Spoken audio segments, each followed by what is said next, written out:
হাদির ওপর হামলার পেছনে বিশেষ একটি দলের জড়িত থাকার অভিযোগ করেছেন ঢাকা ৮ আসনে ওসমান হাদির প্রতিদ্বন্দ্বী বিএনপি নেতা মির্জা আব্বাস। আর এনসিপি নেতা হাসনাত আবদুল্লাহর অভিযোগ, নিজেদের স্বার্থে বিভিন্ন দল আওয়ামী লীগকে সুযোগ দেয়াতেই এমন ঘটনা ঘটেছে। হাদির উপর গুলিবর্ষণের ঘটনায় বিক্ষোভ হয়েছে সারা দেশেও। হাদির উপর গুলিবর্ষণের ঘটনায় দুপুরে নয়াপল্টনে এই বিক্ষোভ সমাবেশ ও মিছিলের ডাক দেয় ঢাকা দক্ষিণ বিএনপি, যেখানে যোগ দেন রাজধানীর বিভিন্ন আসন থেকে বিএনপির প্রার্থীরা সহ অন্য অঙ্গ সংগঠনের নেতাকর্মীরা। হাদির উপর আক্রমণের পেছনে বিশেষ একটি রাজনৈতিক দলের জড়িত থাকার ইঙ্গিত দেন তারা। পুলিশ কমিশনার বলছে যে হত্যাকারীকে শনাক্ত করা হয়েছে জামাত শিবিরের লোক।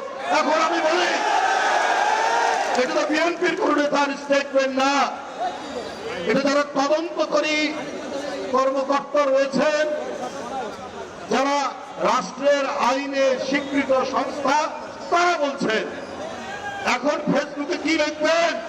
সমাবেশে প্রধান অতিথি ছিলেন ঢাকা ৮ আসনে বিএনপির প্রার্থী মির্জা আব্বাস। হাদিকে গুলিবর্ষণের পরপর যাকে জড়িয়ে অন্য একটি রাজনৈতিক দলের পক্ষ থেকে সামাজিক মাধ্যমে নানান অভিযোগ তোলা হয়েছিল।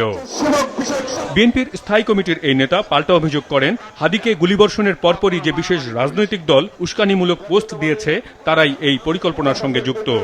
ওর গায়ে গুলি লেগেছে সোয়া ২টায়, ঠিক আড়াইটার সময় ফেসবুকে পোস্ট আসলো, সবাই গিয়ে যেখানে আছে ঐক্যবদ্ধ হও, কোন একটা বাসায় যেতে হবে, ইট খুলে নিয়ে আসতে হবে।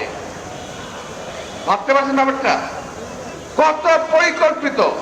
এই অপশক্তির কালো হাত ভেঙে দিতে হবে, এদেরকে দাঁত ভাঙার জবাব দিতে হবে।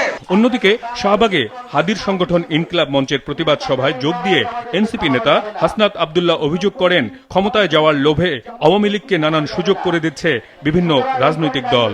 আমরা আওয়ামী লীগের সাথে এখন সবাই পরকিয়া করি, রাজনৈতিক দলগুলো দেউলিয়া হয়ে গিয়েছে। গতকালের গুলিটা ওসমান হাদির মাথা দিয়ে ফুটো করে যায় নাই, এটা বাংলাদেশের প্রত্যেকটা মানুষের বিবেক ফুটো করে গেছে। হাদির গুলিবিদ্ধ হওয়ার ঘটনায় বিক্ষোভে উত্তাল ছিল সারা দেশই। বরিশাল, পাবনা, নোয়াখালী, নাটোর, বাগেরহাট, নেত্রকোনা, ফরিদপুর, মানিকগঞ্জ, ঝালকাঠি সহ বিভিন্ন জেলায় সমাবেশ করে বিএনপি। হাদির উপর আক্রমণকারী ও জড়িতদের আটক ও দৃষ্টান্তমূলক শাস্তির দাবি জানানো হয় এসব সমাবেশ থেকে। হাদির সুস্থতা কামনা করে তার গ্রামের বাড়ি ঝালকাঠিতে আজ দোয়া মিলাদ অনুষ্ঠিত হয়েছে। আল্লাহ আপনি তাকে মাঝহার মিলন, মাছরাঙ্গা সংবাদ, ঢাকা।